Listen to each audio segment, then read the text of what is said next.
Dear students, मैं आज की इस वीडियो में क्लास 9 लाइफ साइंस के चैप्टर 1 को डिस्कस करने वाला हूँ। चैप्टर 1 का नाम है life and it's diversity. Okay, तो ये जो फर्स्ट चैप्टर है लाइफ एंड इट्स डाइवर्सिटी, ये चैप्टर 3 छोटे छोटे चैप्टर्स में डिवाइड किया गया है। नंबर 1 है basic properties of life, number 2 है biology and it's branches, number 3 है classification of living organisms. Okay, तो मैं यहाँ पर जो स्टार्ट करने वाला हूँ, जो डिस्कस करने वाला हूँ, वो चैप्टर है basic properties of life. Okay, मतलब basic characteristic of life. Life के क्या बेसिक प्रॉपर्टीज़ है या फिर कैरेक्टरिस्टिक्स है, उसको मैं डिस्कस करने वाला हूँ। ओके, सबसे पहले इस चैप्टर में समझना है कि हमारा जो इन्वायरमेंट है, मतलब हमारा जो माहौल है, ठीक है, या फिर हमारा जो वातावरण है, ठीक है, वो इसके दो मेन पार्ट है। Number 1 is living organism and number 2 is non living things. तो यहाँ पर हम लोग जानने वाले हैं बेसिक प्रॉपर्टीज़ ऑफ लाइफ या फिर basic properties of living organisms. Okay, तो सबसे जो पहली कैरेक्टरिस्टिक्स है, तो मैं सब यहाँ पर जितने भी कैरेक्टरिस्टिक है तो उसको मैं पहले बता देता हूँ, उसके बाद एक एक करके उसको स्टेप बाय स्टेप डिस्कस करेंगे। ओके, नंबर 1 है cellular organization, number 2 is homeostasis, number 3 is metabolism, number 4 is movement and locomotion, number 5 is irritability,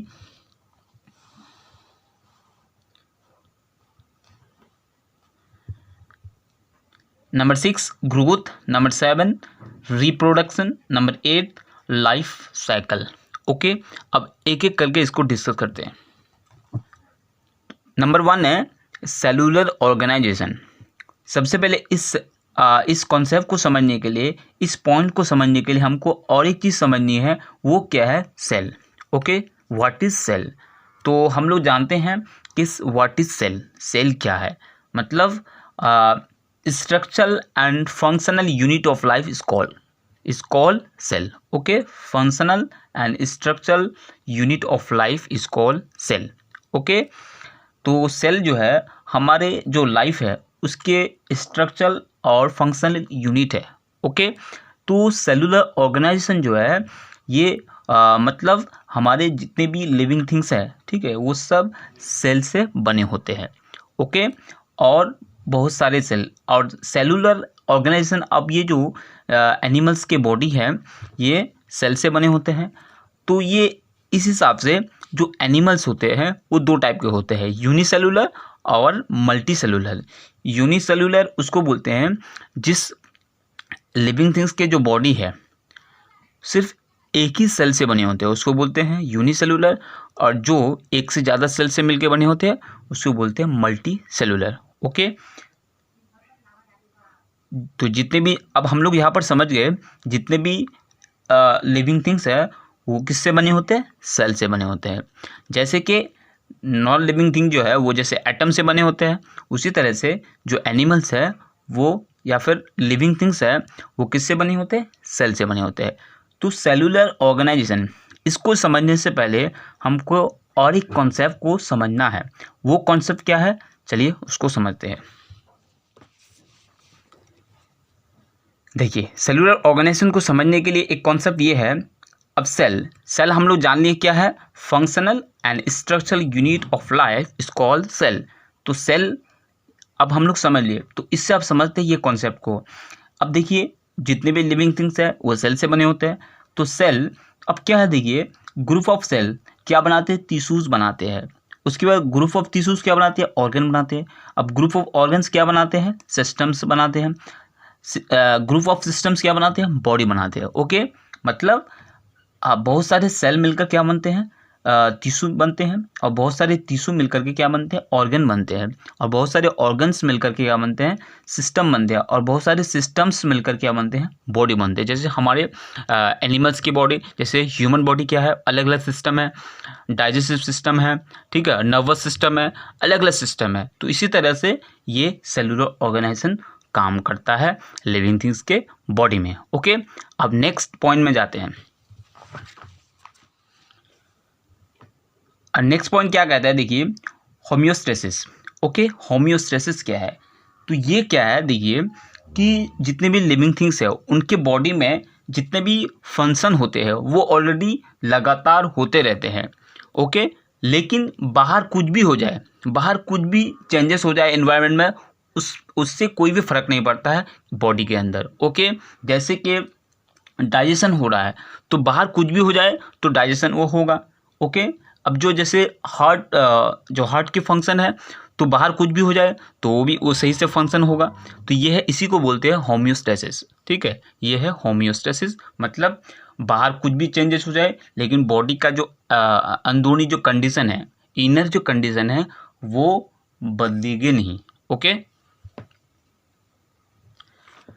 अब नेक्स्ट पॉइंट में मूव करते हैं। नेक्स्ट पॉइंट क्या है, मेटाबॉलिज्म। बहुत ही इंपॉर्टेंट कैरेक्टरिस्टिक है किसके, लाइफ के।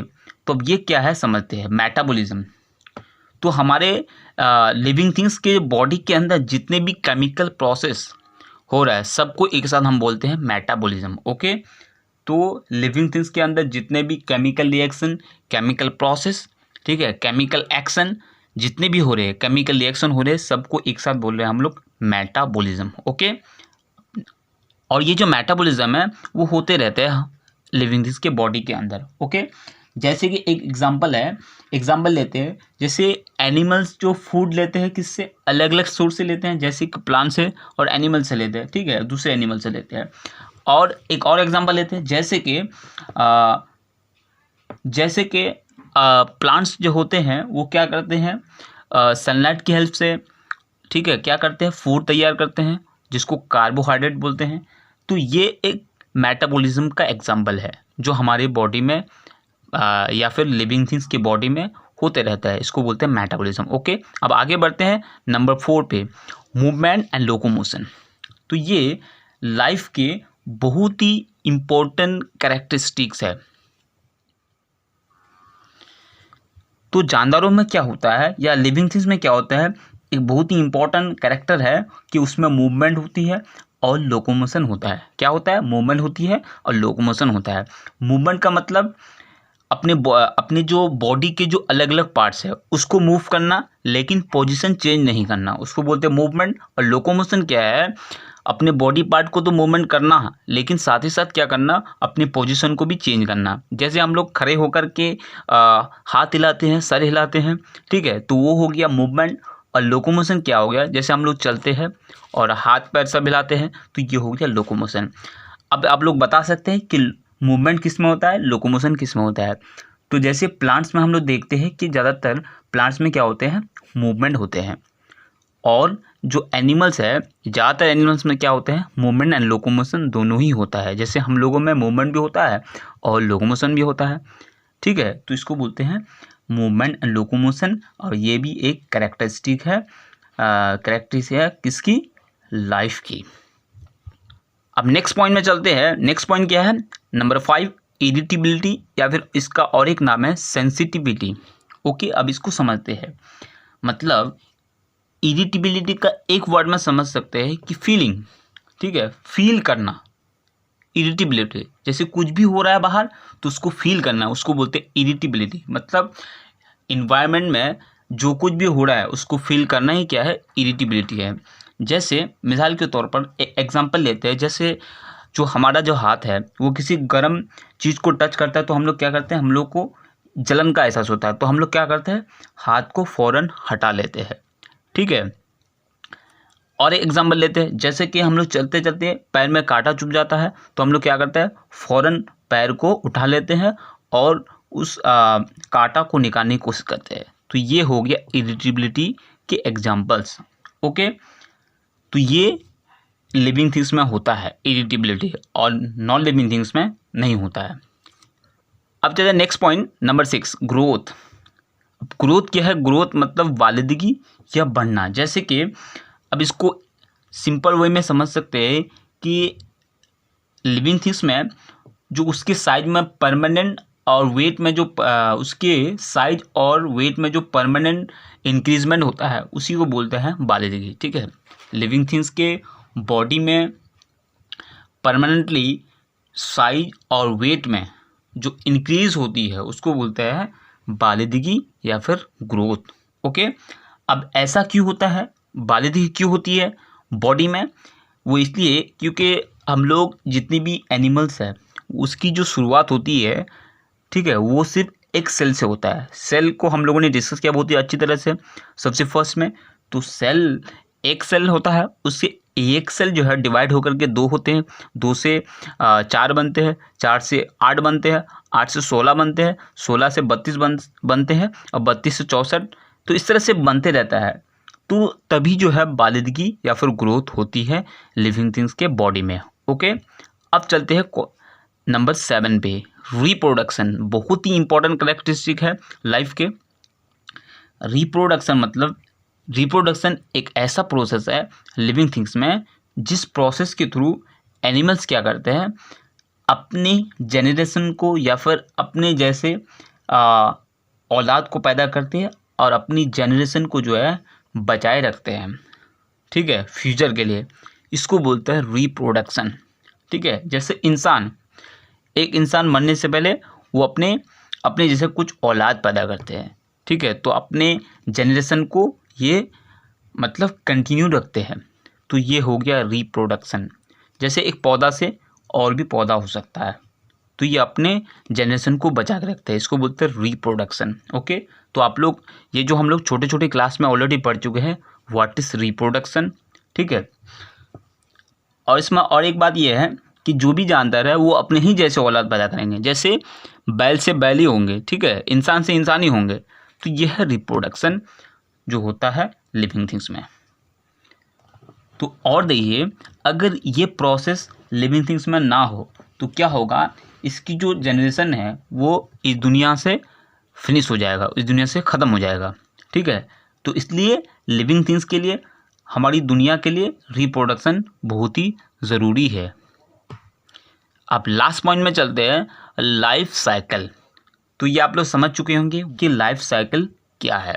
तो लाइफ साइकिल जैसे मतलब लाइफ का जो अलग अलग फेजेस है, लाइफ का जो अलग अलग फेजेस है उसको बोलते हैं लाइफ साइकिल। जैसे एक बच्चा से वो बड़ा होता है, जवान होता है, ठीक है, फिर बलोगत अडल्ट होता है, फिर क्या होता है, बूढ़ा हो जाता है। तो इस तरह ये हो गया लाइफ साइकिल। ओके, और ये जो लाइफ साइकिल होता है ये एनिमल्स और प्लांट दोनों में होता है। तो लाइफ साइकिल जैसे कि एक छोटा सा बच्चा होता है, फिर वो आस्ते आस्ते बड़ा होता है और एक मुकम्मल इंसान बन जाता है। तो इस हालत में उसको जवान कहा जाता है। फिर कुछ वर्षों के बाद धीरे धीरे जो क्या होता है, वो कमज़ोर होता है, बूढ़ा हो जाता है, फिर आस्ते आस्ते वो मर जाता है। तो ये हो गया लाइफ साइकिल। तो ये सिर्फ इंसानी में नहीं, जितने भी लिविंग थिंग्स है उसमें भी होता है, और जो प्लांट में भी होते हैं, ठीक है, ये हो गया लाइफ साइकिल। तो ये हम लोगों ने जितने भी यहाँ पर डिस्कस किए, 8 पॉइंट्स को डिस्कस किए, तो वो सारे पॉइंट क्या है, वो बेसिक प्रॉपर्टीज़ ऑफ लाइफ है, ठीक है। लाइफ के जो प्राइमरी कैरेक्टरिस्टिक है वो यहाँ पर मैंने डिस्कस किया, ठीक है। तो इसको अगर समझने में कोई भी प्रॉब्लम हो तो कमेंट करके जरूर बताइए। So thank you for watching, thank you for listening, have a nice day.